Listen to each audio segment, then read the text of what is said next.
kahit lumalayo tayo sa Kanya para pagaanin ang ating mga kabiguan, mapawi ang ating takot, maibsan ang ating kalungkutan, hahanapin pa rin niya tayo. Titingnan ng walang paghatol o pagkadismaya, sasabayan at kakausapin ng may habag at pag-unawa hanggang makilala natin siyang muli at makabalik ulit tayo sa Kanya.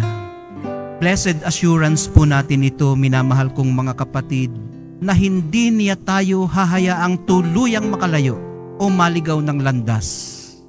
Ito rin ang dadaig sa ating mga takot at kahinaan, dahil siya ang ating lakas at sandigan.